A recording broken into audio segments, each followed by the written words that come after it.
Yo, what's going on guys? HyperX here. Welcome back to another video for Monster Hunter Rise Sunbreak, and today I want to talk some more about armor skills. In this series we've been breaking down some of the new armor skills in the game, talking about what they do, how they interact with other skills and their best use cases, and today I want to talk about a combination of skills, Coalescence and Bloodlust. These together are a very potent combo that if you haven't tried, you definitely should. So if you guys do enjoy this, a like would be super appreciated. Comment down below if you have any questions.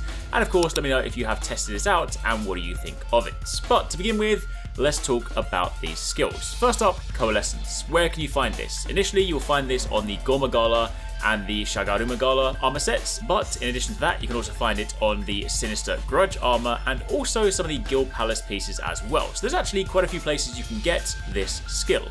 In addition to this, you can of course turn your attention to charms, and similarly, if you found this anywhere else, be sure to let us know in the comments down below.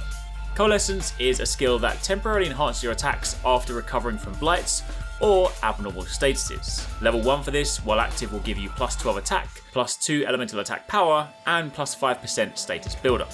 Level 2 goes up to plus 15 attack, plus 3 elemental attack power, and plus 10% status buildup. And level 3 is plus 18 attack, plus 4 elemental attack power, and plus 15% status buildup. So what exactly does this mean? Well, essentially this means that every debuff in the game offers you a chance to get a tasty attack, element, or status boost afterwards. It lasts for 30 seconds, which is on the lower end for some of the skill buffs, such as peak performance, which is 90 at max, but with the frequency of statuses in master rank as well as self-afflicted statuses through skills, it's actually not that bad. And it does also reset if you recover from another blight in that time. Honestly, it just feels pretty badass because when it procs, it's kind of like the sort of comebacks you have in those shonen animes where you get beaten down, you get hit, you get damage, and then suddenly you come back even more powerful. It's of course incredibly useful for fights where monster debuffs are common, things like Gormagala, Magnamalo, Malzeno, and many more. And while it might not necessarily be the most sweaty speedrun skill, because of course it does revolve around, being hit or of course taking these blights, it is still pretty fun because it combines well with some other skills for some interesting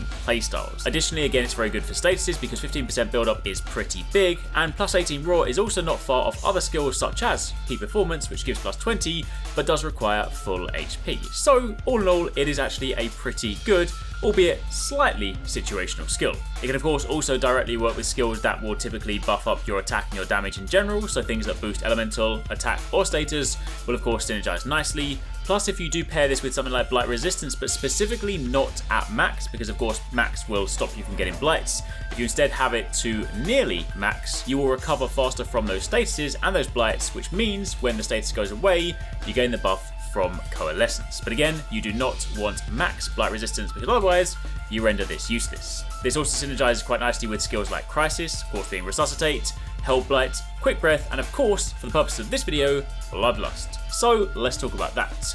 Bloodlust is the other skill. This can primarily be found on the Shagarumagala armor set. I haven't personally seen this on any talismans or decorations just yet. If you guys have, by all means let me know in the comments down below, but honestly I feel like these are the sort of things that we may see in future title updates. So as it currently stands, if you want this, you're going to need that armor.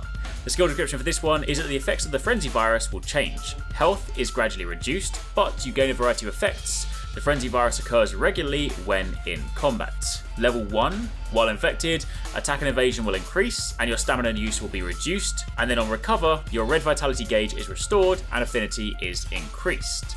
Your level 2, while infected, will further boost the effects received, and upon recovery will further increase your affinity, and level 3 will again further boost those effects, and also increase the duration of the increased affinity.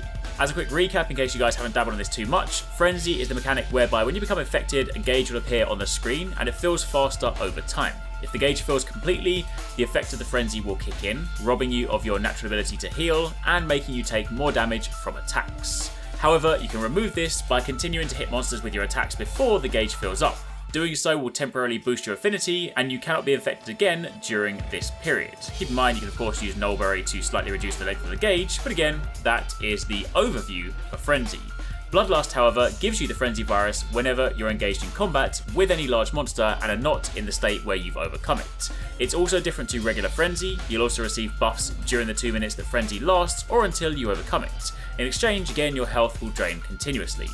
Failing to overcome this will give you the same penalties, meaning no red health and more damage taken from Frenzy attacks. Bloodlust, of course, before overcoming the virus, gives you evade window and constitution as well as attack when fighting with the debuff. It is worth noting it doesn't stack with additional evade or constitution skills, and each point in Bloodlust is a point in evade window or constitution. So max Bloodlust is 3 points in constitution and evade window. To quickly recap the damage boost, level 1 will give you 10 attack, 5 element and 5 status. Level 2 is 15 attack, 7 element and 7 status, and level 3 is 20 attack, 10 element and 10 status. But then when you have your health restored and your affinity boosted, level 1 will give you 20% affinity for 60 seconds, level 2 is 25% affinity for 60 seconds, and level 3 is 25% affinity for 90 seconds. Because the frenzy consists of a status ailment, Bloodlust synergizes really well with Coalescence, because once you have overcome the frenzy by dealing enough damage, you will then self-cleanse the status and apply a further duration of increased affinity, plus Coalescence will proc. It's a really fun way to basically get strong buffs for playing well, and it promotes attacking. It's not as brutal as Dereliction, but it will still drain you, and again, it might not be a super sweaty speedrun skill, but it is a really fun way to play, and it does of course give you a chance to test out some of these nice new mechanics. Of course, if you want to, you can pair this with a few Dango skills to help you out. Super Recovery Dango will give you recovery over time. Dango Driver will of course make you take less permanent damage and of course gives you more red damage. At level 4, when you take hits, it is 100% red damage, which is recoverable. Dango Shifter will of course allow you to heal off of the switch skill swap. Secret Heart will give you Dango Specialist for more status application. Recovery Speed of course speeds up the red damage recovery. And of course you then also have the Fish that gives you health recovery. And of course strictly for Coalescence, Cacao Standing will give you blight recovery, and evading heals blights faster, and evading also recovers health slightly. So there's a lot of things, as you see, that you can synergize nicely with this build. But combined, Bloodlust and Coalescence make for a very fun and also very potent damaging combination. So there you have it. There's a rundown on a fun armor skill combo that you guys should definitely check out. If you missed some of the recent videos, be sure to check out one of these ones and keep it locked for plenty more.